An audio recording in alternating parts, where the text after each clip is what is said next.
Hi, this is Ivan D'Antonio from Italy. I'm a Canon Europe Ambassador for video, and today I'd like to talk about how to improve your shot in a video conference. Because sometimes a good image can communicate more than words. So let's start. The image you're seeing right now is from my Canon C200, a pro camera. And of course our webcam can't deliver this kind of look. But if we use this image as a reference point to start with, we can turn our bad webcam shot, like this for example, into great quality webcam shot, like this one. Let's start talking about framing. This is very important in order to be able to focus on lighting and background later. 99% of the time when we are in a video conference, we can see shots like these ones, and we can easily name them.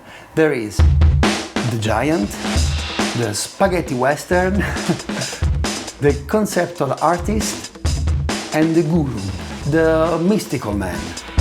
So I decided to focus on how to improve my image without having to build an entire movie set,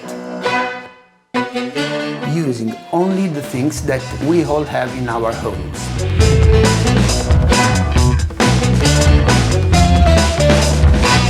In order to build a good shot, we have to focus on perspective and framing, and we can borrow the right terms from cinema. We can use what is called tight medium shot or loose close-up.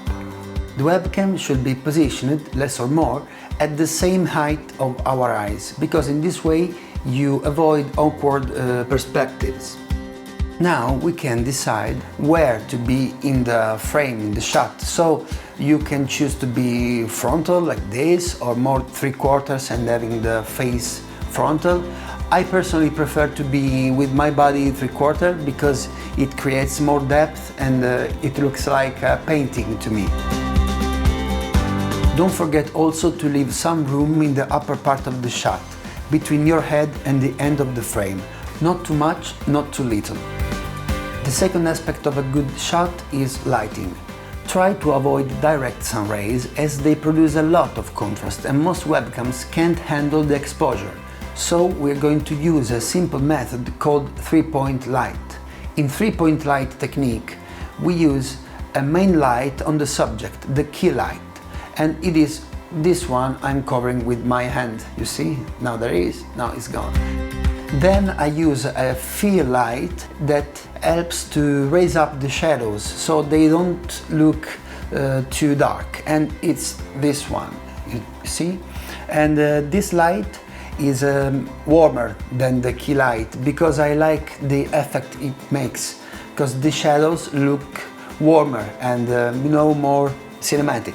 And then there is the backlight. For this video I used my window as a backlight, so it helps me to separate from the background. You see, this light here separates my shoulder from the background. Now that we have fixed our lights, we can concentrate on the background. Background is as important as the subject because it helps to define the composition of your shot. Try to avoid big windows behind you because webcams can't handle such exposure. And my advice is also to avoid big flat walls behind you because they literally flatten your image. We have to feel some air in the shot between the subject and the background. So try to avoid as much as possible, of course, to be right against the bookcase, for example, because you can look like trapped in a cage. While I was at home in these days, I made this crazy experiment because I shot a sitcom entirely on video call. Actors don't have at home lights, professional lights, etc. And we use the same thing that we are using now, so house lamps, to create pleasant images. It was very difficult, of course, but the actors with the same tips I'm showing to you were able to build very good looking images.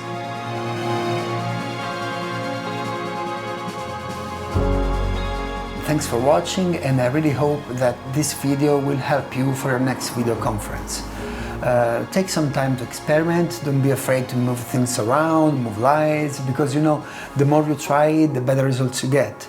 And I think that in this way you will be able to present yourself in the best manner to people, even through a webcam.